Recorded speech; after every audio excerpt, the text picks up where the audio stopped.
Backyard beekeeper guy here. Hello everyone. Today I am building some migratory lids for my 10 frame deep boxes. I'm running out of equipment, so I decided to try to slap some of these migratory lids together. It's not what I normally use, but I'm running low on materials, and I had what I needed here to slap a couple of these together. Actually more than a couple, but I only wanted to try 2 to begin with and see how it goes. So anyway, let's check this out. Okay, I set up my portable table saw here. I've actually already cut all of the wood that I need for this migratory lid. What I had laying around was a 4x8 sheet of exterior grade plywood. I bought this when I first started beekeeping, and I had it as a, I used it as a windbreak during the winter. And that is a crazy heavy piece of wood. And anyway, it's just been up here in my shop in storage. So I used it. It's 3/4 inch thick. I cut this to 16 3/4. I have the measurements written on there, but I don't think you could see it. So 16 3/4 for the short edge of the box, and then 22 3/4 long here, lengthwise. And then I have the cleats here that will go right underneath here on each side. I will glue these with exterior grade glue, as well as either screw or nail those on there, and we'll have another one on this side. Okay, so by cutting this to 16 3/4 inch wide this way, this lets me have a little bit of an overhang on each side of the box, about 1/8 of an inch worth. I like that, just due to the fact of hopefully helping water shed, and without, during windy weather that we have here in Oklahoma with thunderstorms and all, keep water from able to go on underneath there. This is an example of one of my other lids I've made. This is for a nuke box. Of course, completely different measurements, and you can see I'm going to do the same thing with the 10 framer lid as I did with this one. I've got this nice aluminum that I was able to get from a friend, and it goes over and also covers the edges. This one's actually painted. I actually painted some of the edges here around the edges, so in case water gets in there, it will be hopefully protected. And then of course the bees will have their propolis where this will be glued down. So all this is built out of things, or wood, that I either had on hand, was donated to me, or just found more or less in a big trash day on the side of the road. Stuff's expensive right now. All the materials are getting crazy expensive, especially that plywood. Okay, boys, what are you doing? You just picked onions, so you help Mama pick onions, huh? Can you show them to us there? Yeah, but we still kind of have onions. You still have some more to pick? Yeah, but the onions. Alright. But this onion is, we cannot Yeah, eat. It's a red one, huh? Yeah. What else you got? We cannot eat the skin. No, you won't eat the skin, huh? Huh? You won't eat the skin. Mom will help you get that all cleaned up. I'm Hold it up. Show them off really quick. And say thank you everyone for watching. Thank you everyone for watching. We're gonna make a new video next time. A new video coming soon, huh? Yeah. All right. It's gonna be the RC video. This is Lieben and Abram. Yeah. My 2 boys.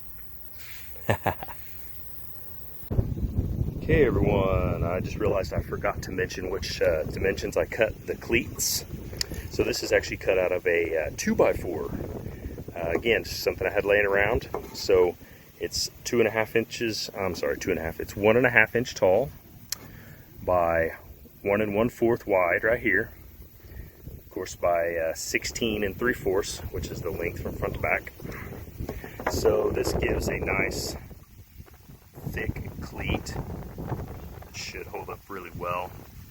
And again, I apologize for the wind noise, and my lighting here is really bad right now, but hopefully you can see all the details of what we're doing here. Okay, so at this point you can see I've got the cleats on there.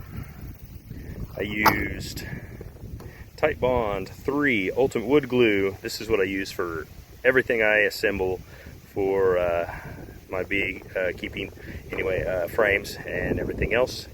You don't have to use a whole lot of it. A little bit goes a long way, and I used 2-inch exterior wood screws to attach the cleats. So this looks pretty good. I got about an 1/8 inch spacing here on each side, which I like that. So the lid can have a little bit of room as you place it off and on. Anyway, 2 of the screws is all I used, and a bead of the tight bond down there. So there we go. Next step is putting the metal on the top so it'll look nice like this one. Okay, so I have my piece of aluminum out here. I got it cut. I'm going to cut this in half. I'll have enough out of this sheet to make 2 lids. I'm going to go to town with my 10 snips right now and get that cut down. Okay, at this point you can see I have the lid sitting there on the top of the aluminum. I have it cut length and widthwise. So what I'm going to do now is I'm going to notch this. I'm going to put a cut right along here in this crease, so I can fold this flap. This little flap will flap around here, and then the rest of this will fold up. So most of my edge of my plywood is going to be covered, and I'll actually leave this flailed out a little bit just to so rain can be hopefully deflected away. Is the whole idea of that. And of course these edges will be painted.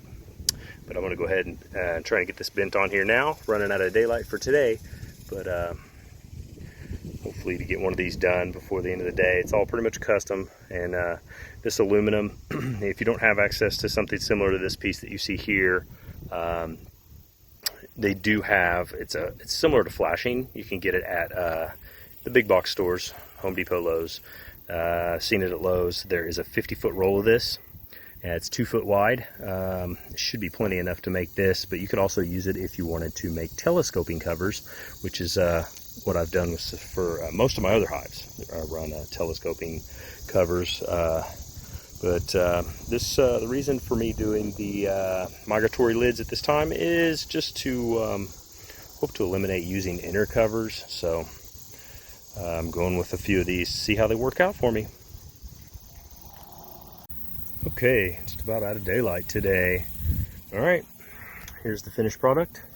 All I have left to do here is I'll slap a little bit of paint on any of the wood that's exposed right here, and I like to put a little paint along the edge of the wood underneath,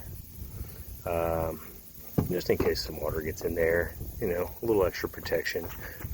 As you can see, I have a little bit of overhang on each side, like I say, about an 1/8 inch there, and a little bit of a, what was that, about an 1/8 inch I think is what we ended up on with on those sides, so the lid can go off and on really nicely. So that is my migratory lid. Let me know what you think.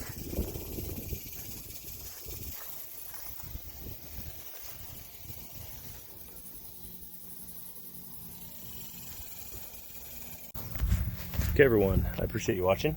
If you like my video, please like and subscribe, and let me know what you think. If you think this migratory lid is something you might want to try to build, let me know. If you think I should have done it differently, shoot me a comment. I'd love to hear from you. Check it out. Show off some of the bees. This is some crazy bearding. It's pretty hot today, so yeah, you can see this one's bearding now pretty bad, as well as back here. This one I combined just in the last couple days. I had to do a combine on them because I had one that was queenless. So anyway, I appreciate everyone for watching. Thanks, and I'll see you next time.